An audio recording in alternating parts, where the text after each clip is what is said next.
In this video, we're going to look at a very common question that we get at IELTS Advantage, which is, if I repeat a word, will it lower my score in the writing test and the speaking test? And if you make the key mistake that most students make, it will probably lower your score and you will get a lower score than you deserve.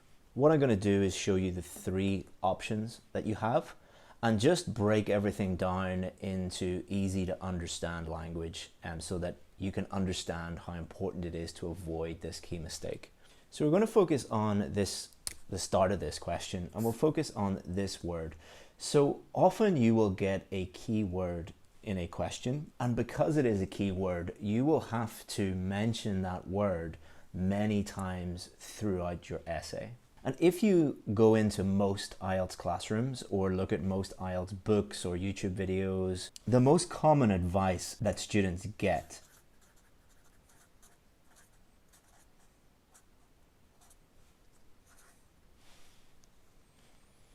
is do not repeat words. Let's look at whether this common advice is correct or not, using logic and common sense.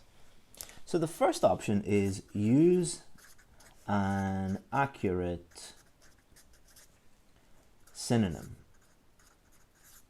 So synonyms are words that are different but they mean the same, like female and woman, for example. So we could put impoverished.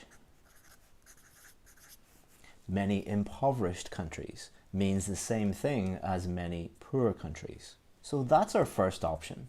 The problem with option one is that most students don't have a wide enough range of vocabulary in order to do this many times throughout the essay. And that in itself is not a huge problem. Most of the students that we work with don't have a problem so much with the range of vocabulary that they have. What most people have a problem with is understanding what improves your score and what actually lowers your score. Option two is to take a chance.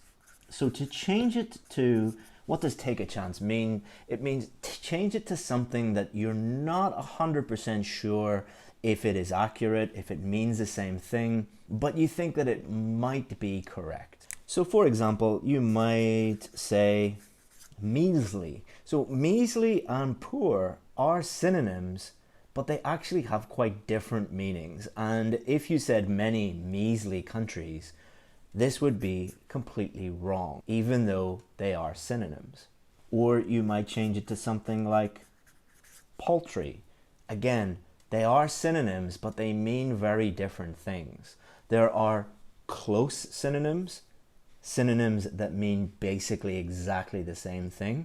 And then there are very loose synonyms. They are synonyms, but they don't really mean the same thing. So this would be wrong because what you are indicating to the examiner is you don't really understand the meaning of these words. So by changing the words to measly and paltry, you are not increasing your score, you are decreasing your score, because you're demonstrating that you do not know how to use these words.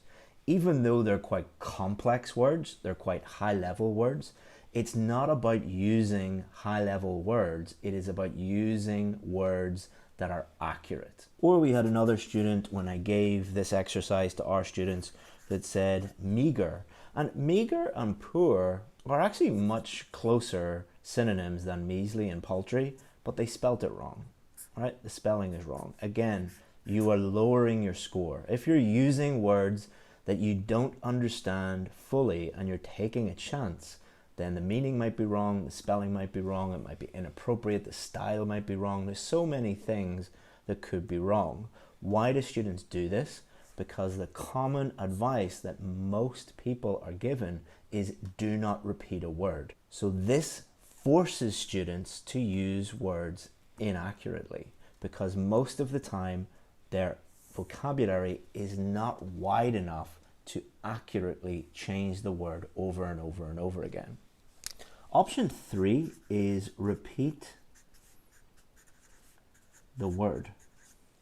So use the word poor. So option one is the best option.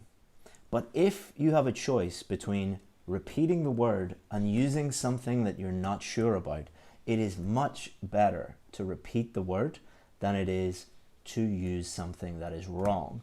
If you disagree with me, then you are blindly following what people tell you because you believe that they're experts, rather than understanding logic and common sense. So the big mistake that we see every single day is students choosing option 2. This will produce an essay that is unclear, difficult to understand. The examiner will not know whether you've answered the question or not because most of the words, they won't understand them. You will get a lower score for vocabulary, and you'll probably get a lower score for grammar because if you don't understand these words, you won't understand the words around them and your grammar will suffer. In other words, your essay will be a complete mess. It's what we call a headache essay. It gives the examiner a headache because it is nearly impossible to understand what is going on. This is not as good as this, but it is much better than this. And you might look at this and say, well, my teacher told me that if I repeat a word, I'll get a low score. Well, ask them this. Imagine you write a great essay, like a band 8 essay, and you have clearly understood the question, clearly answered the question, everything is clear, well structured, well organized, logical, easy to understand, great grammar, lots of option 1s, and you repeat the word. Would an examiner ever look at that essay and go, oh, they repeated one word, let's give them a band 5? That is not how an examiner thinks about your essay. What they will look at is, okay, they changed some of the vocabulary and it was correct. They've repeated some of the words, but that doesn't mean they necessarily have bad vocabulary, because they'll look at your entire essay and look at all the vocabulary in your entire essay and make a judgment holistically on the totality of your essay, not because you repeated one word. If you are struggling with vocabulary, I'll put a little link, a little pop-up and a link below. We have a 3-part mini course on vocabulary, which will give you more information about how to improve your vocabulary. What you want is to increase the number of words in option 1 as much as possible. And we'll show you how to do that in our 3-day mini course. Thanks very much. Hope that you enjoyed that video. Hopefully that changes your thoughts about vocabulary. And the other thing that removing option 2 and just sticking to option 1 and option 3 makes writing your whole essay much easier. So anything that makes your job easier on test day is going to improve the entire essay. So hopefully it improved things. If you still believe this common advice, please feel free to give this a dislike and unsubscribe to the channel. But if you are able to think logically, you're welcome, and it is a pleasure to be able to help you.